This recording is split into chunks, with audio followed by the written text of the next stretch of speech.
La primera vez que escuché su voz pensé que era un vecino. En los pueblos pequeños uno aprende a reconocer los sonidos. Quién camina arrastrando los pies, quién cierra la puerta con cuidado, quién llega borracho de madrugada.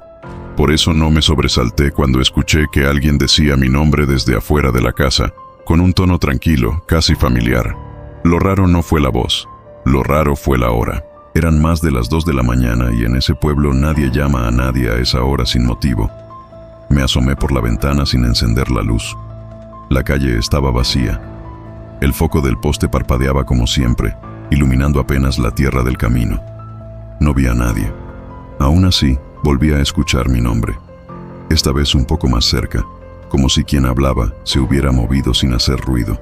Pensé que tal vez era algún borracho, alguien que se había equivocado de casa. Decidí no abrir. Volví a la cama, pero el sueño no regresó.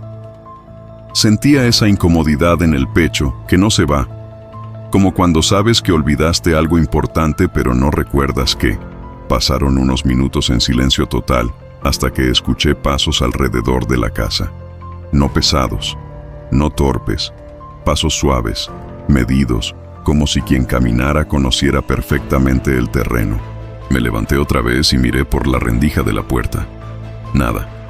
Pero entonces escuché algo que sí me heló la sangre. La voz de mi madre, diciendo mi nombre exactamente como lo decía cuando yo era niño, con la misma entonación, el mismo ritmo.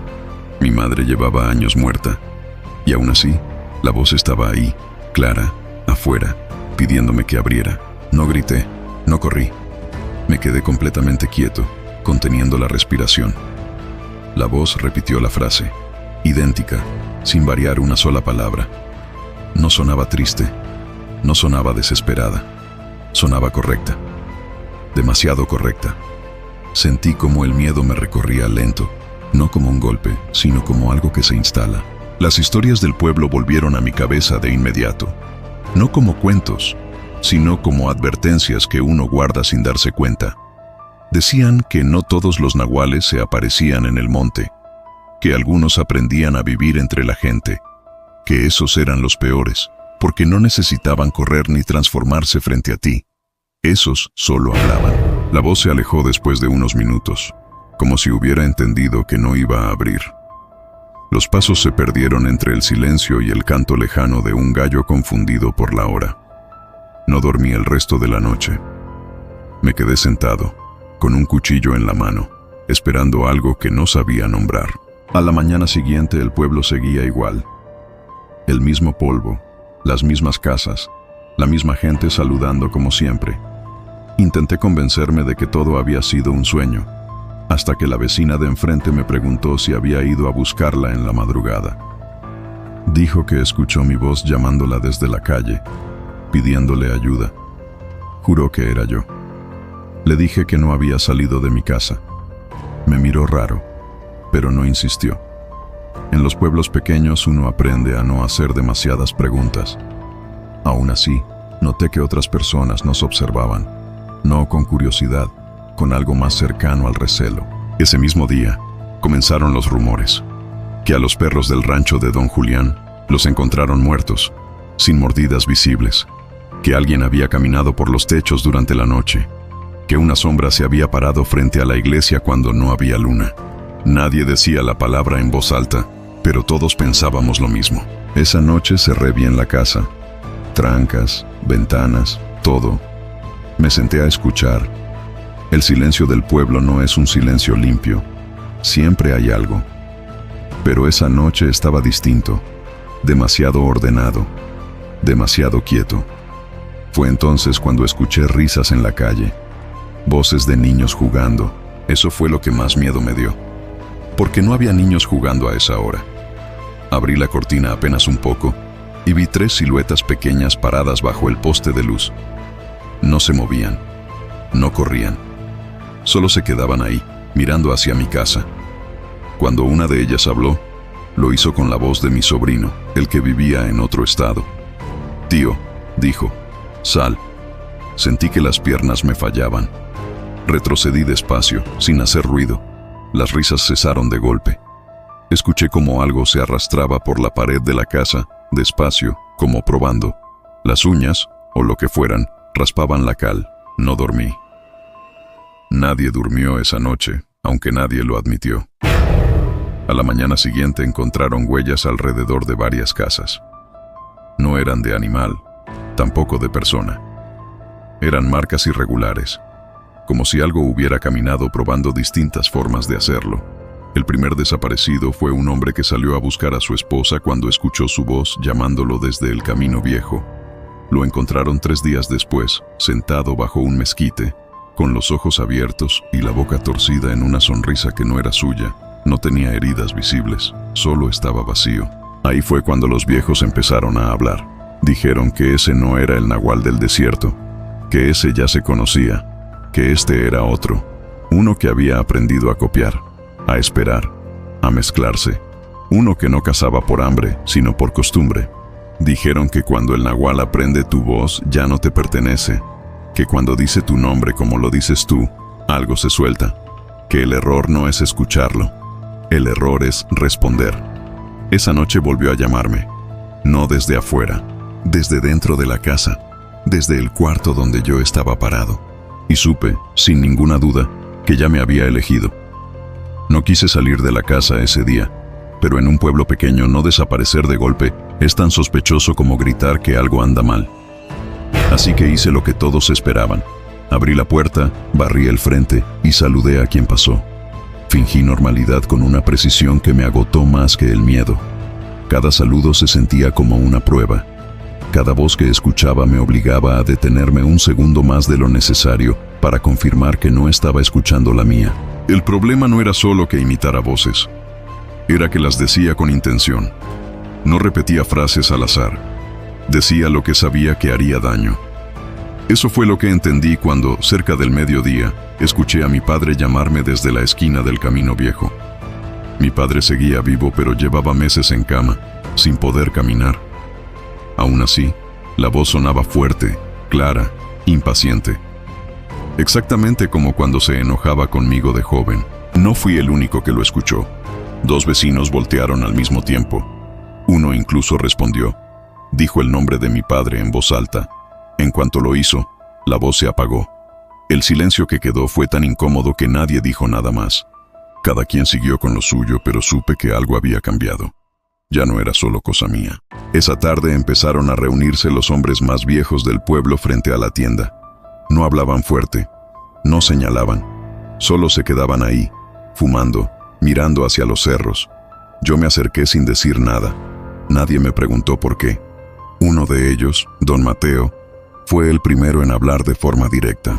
Dijo que el nahual que rondaba no era como los otros, que no se transformaba a medias ni huía cuando lo descubrían, que éste había aprendido a quedarse quieto, a observar, a usar la voz como anzuelo. Dijo que había aparecido antes, hacía muchos años, pero que el pueblo había tenido suerte entonces. Esa palabra me inquietó más que cualquier otra. Pregunté qué había pasado esa vez. Don Mateo tardó en responder. Me miró como si estuviera midiendo cuánto podía cargar. Dijo que se había ido solo, que había aprendido lo suficiente y había buscado otro lugar, que ahora había vuelto, porque el pueblo había crecido, porque había más voces, más caminos, más puertas sin seguro. Esa noche decidieron que nadie debía salir después de que oscureciera. Nadie debía responder si escuchaba su nombre. Nadie debía abrir la puerta a menos que viera a la persona con sus propios ojos y aún así dudara. Sonaba simple. No lo era, porque el nahual no te pedía que confiaras.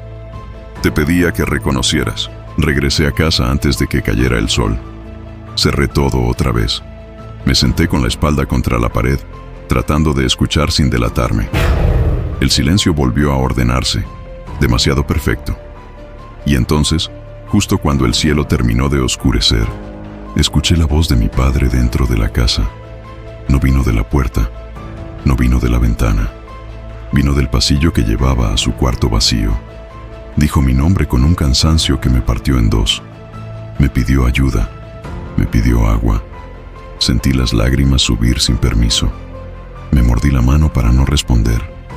El dolor físico me mantuvo ahí, quieto, temblando. La voz insistió. No cambió el tono. No se desesperó. Repitió las mismas frases, con la misma pausa entre palabras, como si supiera que la repetición, tarde o temprano, rompe algo. Me tapé los oídos. No sirvió. La voz no entraba por ahí. Estaba en mi cabeza. De pronto la voz se detuvo. El silencio volvió de golpe. Me quedé inmóvil, esperando el siguiente movimiento. Escuché pasos, no dentro, afuera, rodeando la casa, lentos, medidos, como si alguien caminara contando los pasos. El raspado volvió a escucharse contra la pared, esta vez más claro, más largo. Vi la sombra pasar frente a la rendija de la puerta.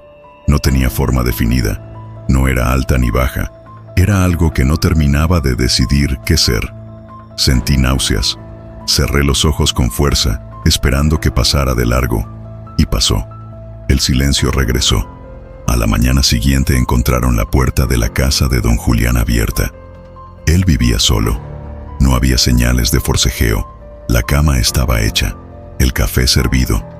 Don Julián no estaba. Nadie escuchó nada en la noche. Nadie respondió cuando dijeron su nombre. Aún así, desapareció. Eso fue lo que terminó de romper la calma. La gente empezó a irse del pueblo durante el día. Algunos decían que era temporal. Otros no regresaron. Las casas vacías comenzaron a multiplicarse. Y con ellas, las voces. Porque el nahual no se fue cuando la gente se fue. Se quedó. Aprendió nuevas voces. Voces de quienes ya no estaban. Voces que sonaban en casas vacías, en calles sin gente. El pueblo comenzó a hablar solo. Yo empecé a notar algo más. Cuando escuchaba las voces, no solo reconocía a quien imitaban. Reconocía la emoción exacta que usaban. Sabía cuándo la voz iba a suplicar y cuándo iba a ordenar. Era como si pudiera anticipar el siguiente tono. Esa familiaridad me aterrorizó más que el miedo inicial. Una noche, mientras estaba sentado en la oscuridad, escuché mi propia voz llamándome desde afuera. No una grabación, no un eco. Era mi voz como sonaba cuando estaba cansado, cuando hablaba sin pensar, diciendo mi nombre con fastidio, como si yo mismo me estuviera llamando. Me levanté de golpe. Sentí el impulso de responder. La respuesta ya estaba formada en la garganta.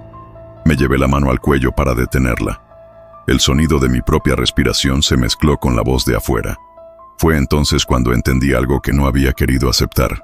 El nahual no solo imitaba, aprendía a ser tú.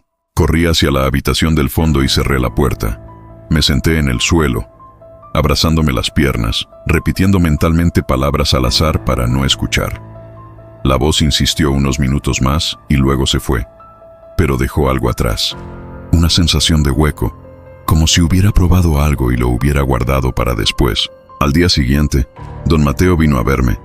Dijo que yo era uno de los pocos que no había respondido, que eso significaba algo. No bueno, no malo, solo que ahora el nahual tenía curiosidad. Dijo que cuando el nahual se fija en alguien, no se va rápido, aprende despacio, con cuidado. Le pregunté cómo se le detenía. Don Mateo negó con la cabeza. Dijo que no se le detenía. Dijo que solo se le cerraba el paso, que el nahual entra cuando le abres, no puertas, espacios, dudas, recuerdos. Me dijo algo que no he olvidado desde entonces, que el nahual no se lleva a quien grita, sino a quien escucha, que el peligro no es oír una voz, el peligro es reconocerla como necesaria. Esa noche no hubo voces. Eso fue lo peor, porque el silencio no era descanso, era preparación. Sentí la casa demasiado grande, las sombras demasiado largas. Me di cuenta de que estaba esperando escuchar algo, y ese pensamiento me llenó de terror. Cerca del amanecer, cuando el cansancio me vencía, escuché un golpe suave en la puerta. No insistente, no fuerte. 3 golpes exactos, como siempre los daba mi madre. Me levanté sin pensar. Di un paso, luego otro. Me detuve a 1 metro de la puerta. Del otro lado, mi madre respiraba, y supe que esta vez, el nahual no estaba probando. Estaba entrando. Me quedé frente a la puerta sin tocarla, sin moverme, con la mano suspendida en el aire. Del otro lado, la respiración seguía ahí, pausada, conocida, demasiado real. No golpeó otra vez. No dijo mi nombre. Solo respiró, como si supiera que ese sonido era suficiente. Sentí como el cuerpo me traicionaba, como la memoria empezaba a empujar desde adentro, recordándome noches de infancia, enfermedades, cuidados. La voz de mi madre hablándome bajito para no despertar a otros. Apoyé la frente contra la madera fría y cerré los ojos. Me repetí que no era ella. Me repetí que estaba muerta. Me repetí que abrir la puerta no iba a traerla de vuelta. La respiración se detuvo de golpe, como si hubiera escuchado mis pensamientos. El silencio que siguió fue tan absoluto que me dolieron los oídos. Entonces escuché algo peor. Pasos dentro de la casa. No eran los míos. Venían del pasillo, lentamente, como si alguien caminara descalzo sobre el piso de tierra apisonada. Cada paso estaba perfectamente espaciado. No había duda. Algo estaba adentro. Me separé de la puerta con cuidado, tratando de no hacer ruido. El cuchillo seguía en la mesa donde lo había dejado. Di un paso hacia él, conteniendo la respiración. La voz volvió, esta vez desde el fondo de la casa.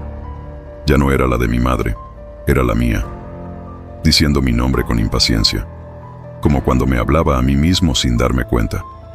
Sentí un vértigo intenso, como si el suelo se inclinara bajo mis pies. El cuchillo tembló en mi mano cuando lo tomé. Avancé despacio por el pasillo, con el corazón golpeándome las costillas. La casa estaba oscura, pero mis ojos ya se habían acostumbrado. Vi la sombra al final, cerca del cuarto vacío. No tenía forma definida. Era como una silueta mal hecha, una mancha que no terminaba de decidirse. Cuando dio un paso, su pierna parecía demasiado larga. Cuando dio otro, parecía encogerse. «No te acerques», dije con la voz rota. La figura se detuvo. Inclinó la cabeza de una forma que me recordó demasiado a mí. Sonrió, no con la boca, sino con el gesto completo, como si la sonrisa fuera una idea más que una expresión. Sentí náuseas. «Siempre te acercas», respondió con mi voz. «Solo que antes no te dabas cuenta». Retrocedí hasta chocar con la pared. El cuchillo se sentía inútil en mi mano. Sabía que no servía para algo que no tenía una forma fija. La figura avanzó un poco más y, por un segundo, vi algo que me heló la sangre. Su rostro estaba hecho de pedazos. Un ojo que no era mío. Una mejilla que pertenecía a alguien más. La boca cambiando de forma mientras hablaba. Corrí, no pensé. No calculé. Corrí hacia la puerta principal y la abrí de golpe. El aire frío de la madrugada me golpeó la cara. Salí a la calle sin voltear atrás. La casa quedó a mis espaldas, silenciosa, como si nada hubiera ocurrido. Me detuve a mitad del camino, jadeando, mirando alrededor. Las casas vecinas estaban oscuras, demasiado oscuras. «No sirve», dijo la voz detrás de mí. Me giré de inmediato. No vi a nadie. Pero la sentí. La figura no estaba dentro de la casa. Estaba en el pueblo, caminando, ocupando espacios, aprendiendo. Entendí entonces que ya no se trataba de un lugar específico. El nahual había dejado de necesitar una casa. Pasé el resto de la noche caminando sin rumbo, evitando quedarme quieto. Cada calle me parecía distinta, aunque sabía que no lo era. Algunas casas tenían puertas abiertas. Otras mostraban luces encendidas, pero no se escuchaba ningún sonido. Vi sombras moverse detrás de ventanas. No toqué ninguna puerta. Al amanecer, encontré a don Mateo sentado frente a la iglesia, como si hubiera estado ahí toda la noche. Me miró y no dijo nada. No hizo falta. Mi cara debía decirlo todo. Me senté frente a él, agotado. Le conté lo que había pasado sin adornos. No se sorprendió. Dijo que cuando el nahual entra a una casa, no entra para quedarse, entra para aprender. Que prueba las paredes, los recuerdos, los nombres.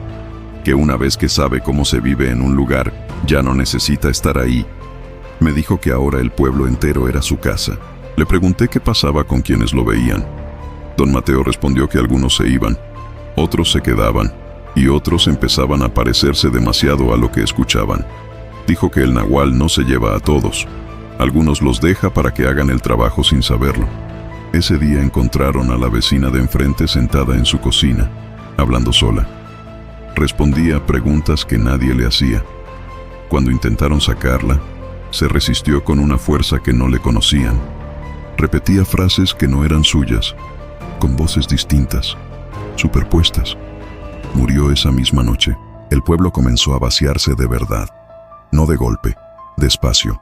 Cada día una casa más quedaba cerrada. Cada día alguien dormía en casa de otro, por miedo a estar solo.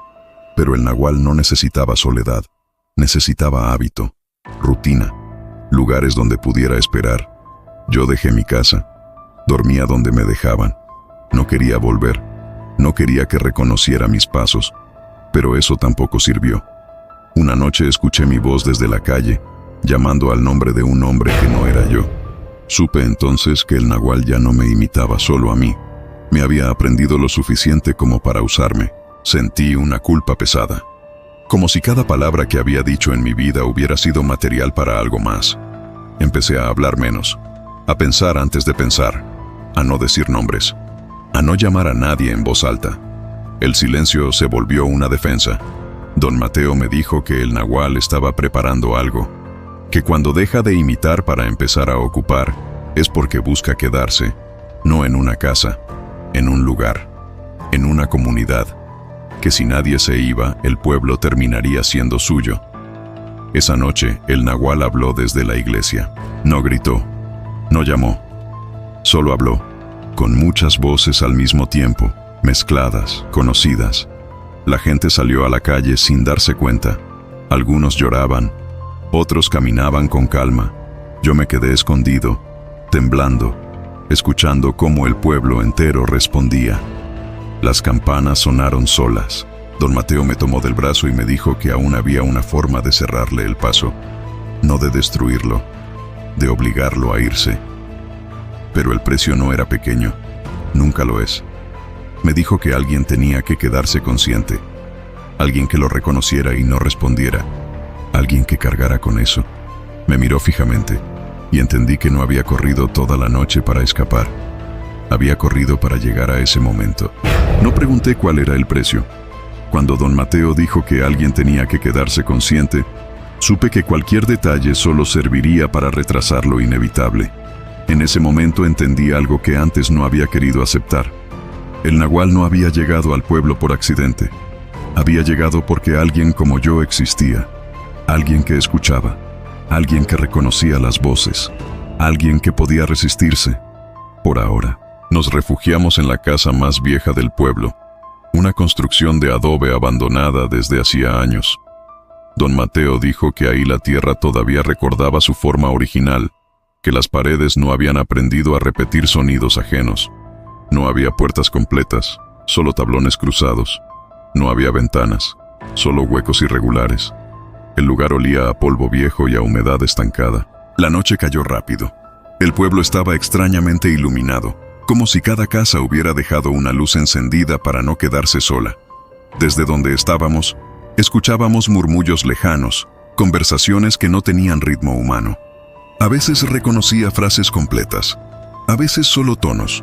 Sabía que el nahual estaba caminando entre ellos, probando voces, acomodándose. Don Mateo me explicó lo poco que sabía. Dijo que el nahual no podía entrar a un cuerpo si ese cuerpo no respondía, que podía imitar, ocupar espacios, llenar casas, pero no podía tomar lo que todavía se sabía separado. El problema, dijo, era que resistir no significaba vencer, significaba permanecer abierto.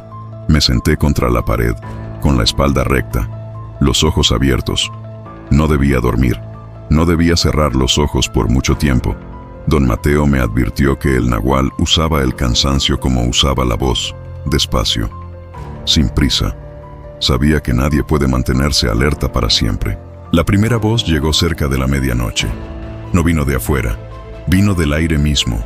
Era la de una mujer joven, alguien que había dejado el pueblo semanas atrás.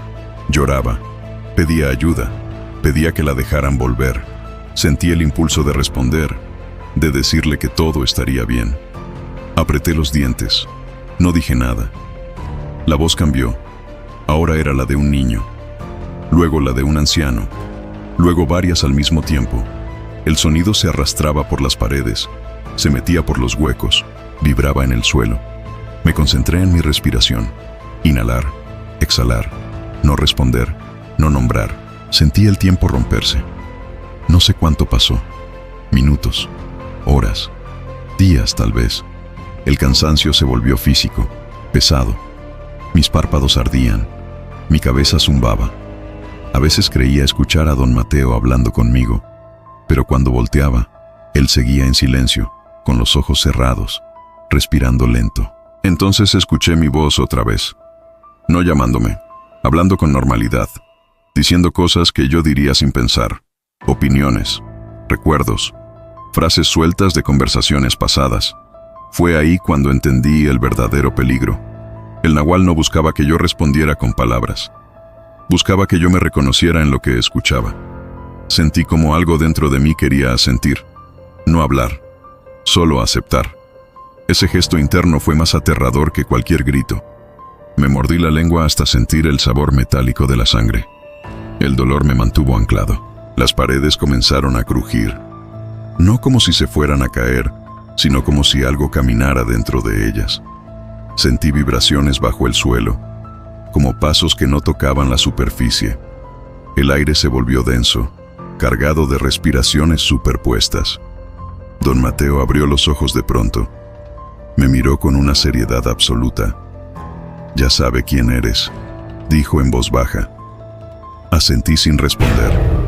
Lo sabía, lo sentía. El nahual ya no estaba probando voces al azar. Estaba usando las mías. Escuché pasos fuera de la casa. Esta vez eran claros, humanos. Varias personas caminando juntas. Reconocí a algunos por la forma de arrastrar los pies, por la tos, por el ritmo. Eran vecinos, amigos, familiares. Caminaban en silencio, pero sabía que no estaban solos. La puerta improvisada vibró ligeramente. Nadie golpeó, nadie llamó, solo esperaron. El nahual sabía que no hacía falta pedir, sabía que el cansancio iba a hacer su trabajo. Don Mateo se levantó con dificultad. Me dijo que no mirara, que no escuchara, que pasara lo que pasara, no respondiera. Dio un paso hacia la entrada y se detuvo. «Si hablas», me dijo, «aprende de ti». No terminé de entender la frase hasta después. Las voces afuera comenzaron a hablar al mismo tiempo.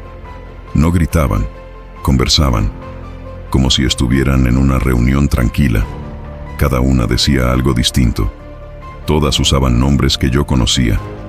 Todas decían frases que yo había dicho antes. Sentí una presión insoportable en el pecho. Don Mateo abrió la puerta. No vi al nahual, no tenía forma única. Vi a la gente del pueblo parada ahí, inmóvil, con los ojos apagados. Vi bocas moverse sin coordinación. Vi gestos que no correspondían a los rostros. El sonido que salió de ese grupo no era humano, aunque usara voces humanas. Don Mateo habló. Dijo el nombre del nahual, no en voz alta. Lo dijo como se dicen las cosas que no deben repetirse. Sentí el aire temblar. El grupo retrocedió un paso. Las voces se desacomodaron. El nahual respondió usando mi voz. Fue ahí cuando entendí el sacrificio. Don Mateo no estaba hablando para expulsarlo, estaba marcándolo, haciendo que fijara su atención en él y no en el pueblo, usando su propia conciencia como ancla. Las voces gritaron al mismo tiempo, no de dolor, de reconocimiento. El grupo se dispersó, caminando en direcciones distintas, como si despertaran de un sueño. Don Mateo cayó de rodillas. Corrí hacia él. Me miró con los ojos llenos de cansancio. «Ahora ya sabe quedarse», me dijo. Pero conmigo. Don Mateo murió antes del amanecer.